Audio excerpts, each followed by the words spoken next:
मित्रों नमस्कार।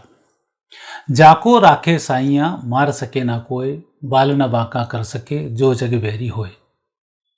अब ये जो कहावत है ये भारत के साथ चरितार्थ होने जा रही है। अभी तक तो आपने दुनिया भर के वक्फ बोर्ड सुने होंगे और कई विधर्मियों के लिए बहुत सारी सुख सुविधाएं संपन्नताएं सुनी होंगी। विधर्मियों के लिए एक देश अलग बना के भी दिया, फिर भी उन्हें संतोष नहीं रहा। अब वो फिर उन कौरवों के भांति, दुर्योधन की भांति, वो 1 इंच भी जमीन नहीं देना चाहते। अब उन्होंने ऐसा सब कुछ उठाकर रखा हुआ है, लेकिन परिस्थिति कुछ और है। क्योंकि पूरी दुनिया में कोई भी देश ऐसा नहीं चाहता, कोई भी धर्म या कोई भी यूँ कहें संप्रदाय ऐसा नहीं चाहता कि भारत तरक्की करे।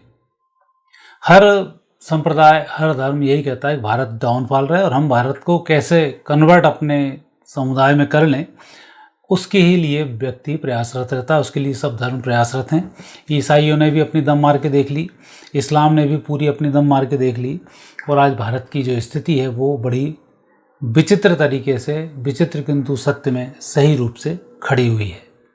अभी भारत को तोड़ने के लिए एक नया शगुफा कांग्रेस की तरफ से, विपक्ष की तरफ से छोड़ा गया, जातिगत जनगणना कराई जाए। जातिगत जनगणना में क्या नुकसान होगा आप भी जानते हैं, उसका फिर पलटवार भी हुआ। तो ये जो जितनी भी घटनाएं घटी हैं, इन घटनाओं में भारत के ग्रहयोग बहुत महत्वपूर्ण है। आज मैं सिर्फ ज्योतिष के माध्यम से भारत के जो ग्रहयोग हैं, भारत क्यों विश्वगुरु बनेगा, मैं उसकी ज्योतिषी ही चर्चा आपसे करूंगा। और ये जो परिस्थितियां घूम रही हैं, जैसा जातिगत जनगणना में एक मुद्दा उठाया, जातिगत जनगणना कराएं, भारत को तोड़ा जाए, तत्काल ही एक प्रत्युत्तर में जवाब उठा, बटेंगे तो कटेंगे। उसका इतना सॉलिड जवाब है कि अब विपक्षियों के मुंह बंद हो गए हैं। वो जातिगत जनगणना का दिमाग से उनके उतर चुका है। हमारे सेनानियों के बारे में कहा, जितने भी कभी स्ट्राइक हम करेंगे तब स्थिति नेगेटिव होगी, जब कभी आतंकियों पर हमले करेंगे तब ये सबूत मांगना शुरू कर देंगे, सारी चीज़ें आना शुरू हुई। इन सारी बातों का भी पटाक्षेप हुआ और अब ये मुंह बनाए विपक्षी बैठे हुए हैं कि उनका जवाब भी नहीं दे पाए। वर्तमान समय में भारत की जो स्थिति है वो सब आप देख रहे हो, पूरी दुनिया में एक नई स्थिति बनी हुई है। हर देश दुनिया का भारत की तरफ आशा भरी निगाहों से देख रहा है कि भारत इस विश्व युद्ध के समय में क्या करेगा और भारत की परिस्थिति क्या होगी। और यही योग भारत की जन्म पत्रिका में भी है। 15 अगस्त 1947 को जब भारत आज़ाद हुआ था, तब जो ग्रह योग भारत की पत्रिका में बने वो गजब के योग हैं। जैसे जैसे समय बीतता जा रहा है और वो योग सारे के सारे घटित होते जा रहे हैं, और परिस्थिति ऐसी बन रही है कि उन ग्रह योगों का अध्ययन करेंगे तो हम ये पाएंगे कि बहुत जल्दी भारत अब इन सभी विधर्मियों पर विजय प्राप्त करके अपनी सनातन की पताका फहराने वाला है। और ऐसे समय में ही अब बात उठना शुरू हुई सनातन बोर्ड की। सनातन बोर्ड के लिए अब संतों ने बेड़ा उठाया है। आप भागवत पढ़ें, आप कोई भी ग्रंथ पढ़ें, उसमें जब भी भगवान के अवतरण का समय आता है या जब भी कोई विजयशी का समय आता है, तब सारे साधु सन्यासी इकट्ठे होकर आशीर्वाद प्रदान करते हैं। नरेंद्र मोदी जब अध्यक्ष बने और प्रधानमंत्री बनने के लिए पहले सारे भारत भर के साधु सन्यासी इकट्ठे हुए और उन्होंने नरेंद्र मोदी को आशीर्वाद प्रदान किया और वो आज तक प्रधानमंत्री हैं। वही स्थिति अब सनातन बोर्ड में होने वाली है। यहाँ सारे सनातनी जितने भी संत महात्मा हैं अब सनातन बोर्ड के लिए लगे हुए हैं। सुनिश्चित अब सनातन बोर्ड का गठन भी होकर रहेगा और सारी स्थितियां भी बेहतर होंगी। और ऐसे समय में भारत की कुंडली क्या कहती है, मैं आपको इसका थोड़ा सा एक विश्लेषण बताता हूँ, फिर आप खुद समझ जाएंगे कि भारत अब विश्व विजय करने की ओर अग्रसर हो रहा है। तो सबसे पहले तो एक निगाह डालते हैं भारत की कुंडली पर। स्वतंत्र भारत 15 अगस्त 1947। वृषभ लग्न है, लग्न में राहु है, दूसरे स्थान पर मंगल है, तीसरे स्थान पर शनि, सूर्य, शुक्र, चंद्र, बुध हैं, छठे स्थान पर गुरु हैं और सप्तम भाव में केतु हैं। जब इसका जन्म हुआ तब पुष्य नक्षत्र का प्रथम चरण था और अब स्थिति चंद्रमा की महादशा की बन रही है, तो यह महादशा भी अब समाप्ति की ओर है। सबसे पहले तो एक हम देखते हैं कि इस कुंडली में चक्रवर्ती राजयोग बन रहा है। इस चक्रवर्ती राजयोग का जो संबंध होता है वो राहु से संबंध होता है, और राहु का पंचमांश से जो संबंध बनता है तब ये स्थिति बनती है कि चक्रवर्ती राजयोग बनता है। और चक्रवर्ती राजयोग का राहु से संबंध है, पंचम भाव से संबंध है, तो राहु की महादशा 2032 से प्रारंभ होगी।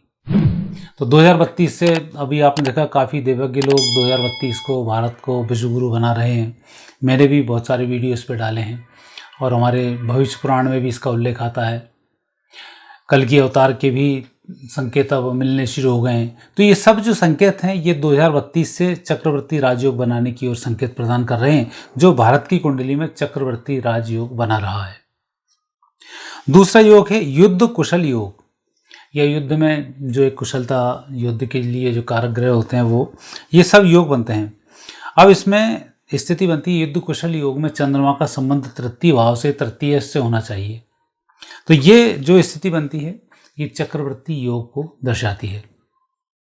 और अभी चंद्रमा की महादशा 2015 से 2025 तक चल रही है।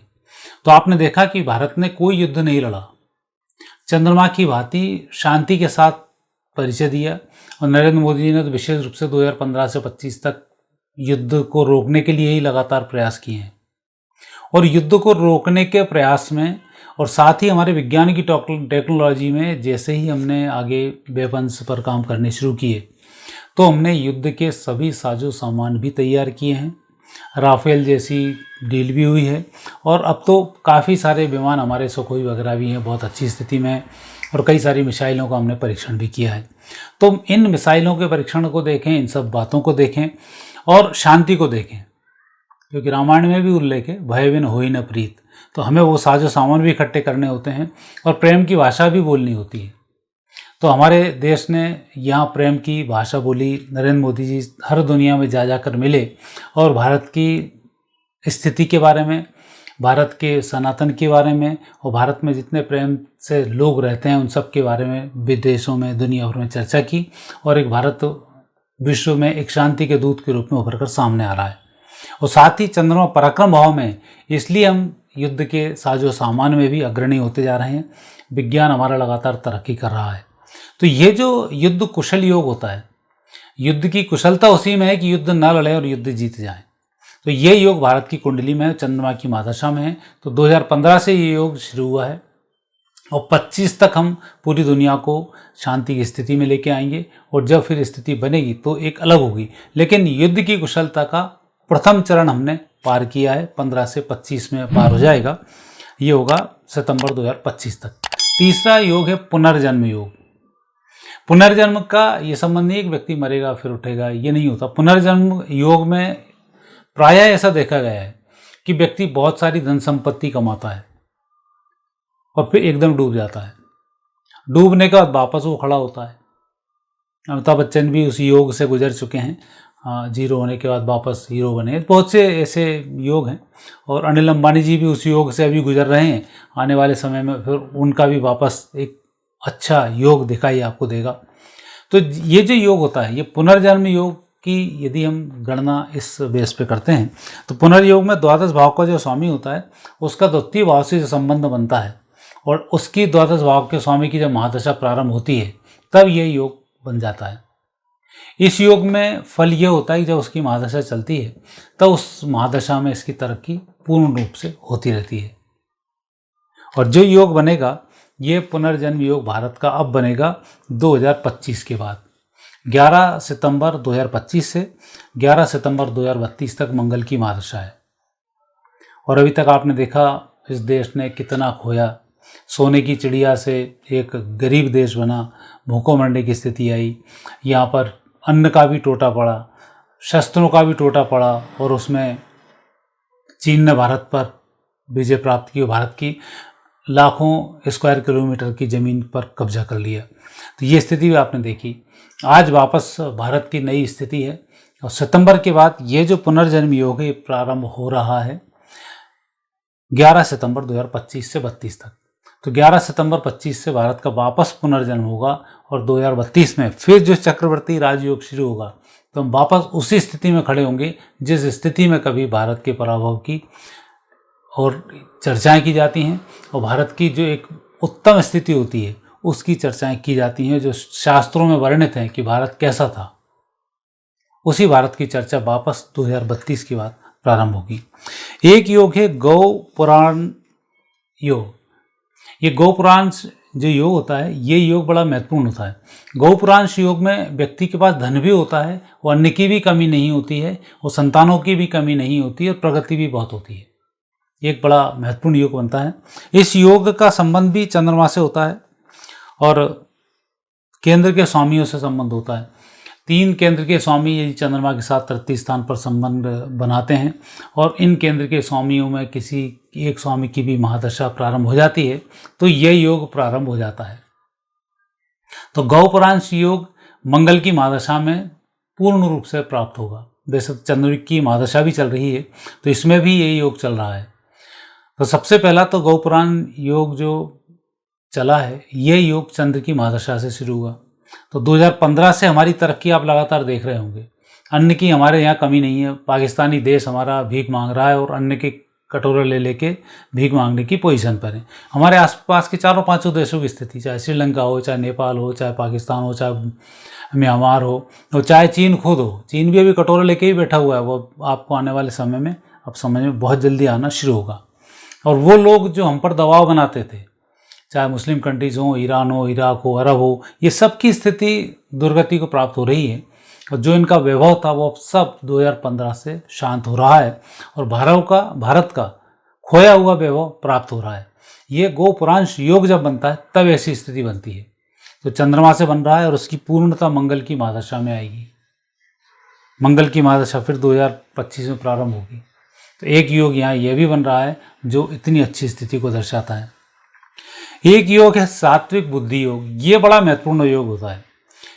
युद्ध में हो, चाहे खेल में हो, चाहे किसी भी क्षेत्र में हो, विजयश्री शांत स्वभाव वाले व्यक्ति को, जो दृढ़ निश्चयी है, धैर्यवान है, उसको ही प्राप्त होती है। और ये योग है सात्विक बुद्धि योग। इसका विशेष रूप से तृतीय इसका बुद्ध से संबंध हो और तृतीय इसकी महादशा हो, तब ये योग फलित होता है। अब ये योग फलित हो चुका है। तृतीय से संबंध चंद्रमा का है और तृतीय भाव में भी विराजमान है, बुध के साथ बैठे हुए हैं, तो ये योग बनता है। तो अब बुद्धि के दम पर सात्विक बुद्धि, हम बुद्धि से भ्रष्ट नहीं हुए हैं।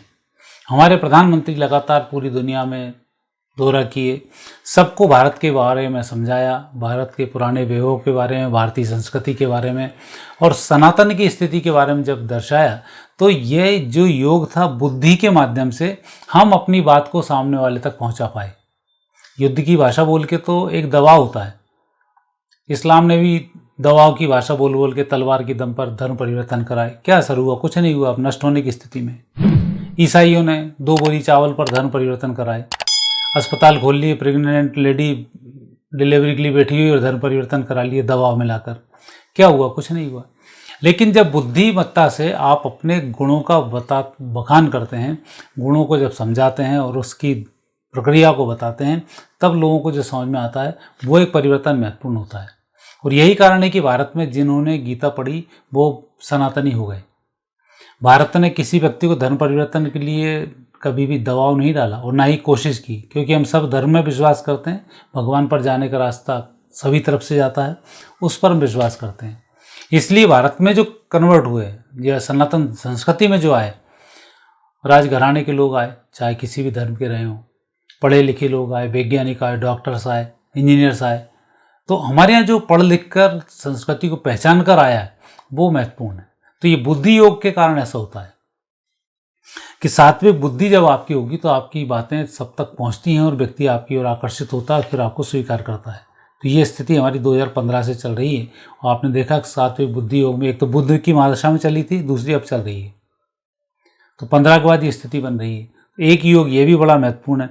और एक अंतिम योग की चर्चा करूँ, वैसे 7 योग इसके और हैं, लंबा वीडियो बन रहा है तो लोग उड़ जाते हैं टाइम देखकर ही, तो इसलिए एक आखिरी योग की मैं चर्चा करता हूँ। एक विशाल भवन योग है।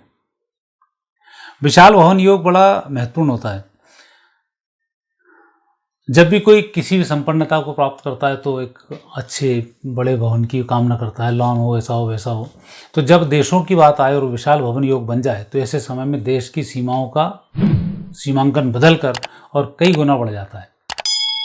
भारत की सीमाएं आपने देखी चीन तक थी, उधर चीन, म्यांमार, भूटान सब भारत के अंदर में ही थे, अफगानिस्तान वगैरह। तो अब वो स्थिति वापस बनने वाली है, जो विशाल भवन योग से बनेगी। इसका तृतीय भाव में जो ग्रह है उनका चतुर्थ से संबंध हो और मंगल की मादशा से चल जाए, क्योंकि मंगल भूमि भवन का कारक होता है। तो ये स्थिति भी यहाँ बन रही है और मंगल की महादशा 2025 से प्रारंभ हो रही है। तो 25 से लेकर 32 तक हमारी भौगोलिक सीमाएं भी बढ़ेंगी, भारत का पुराना वैभव भी वापस लौटेगा, भारत की बुद्धि, भारत की जितनी भी पुरातन जितनी भी वस्तुएं हैं, पुरातन जितनी भी कहावतें हैं, पुरातन जितने भी हमारे ग्रंथ हैं, सब आप वापस पुनर्स्थापित होने वाले हैं और ये स्थिति बहुत शीघ्र बनने वाली है।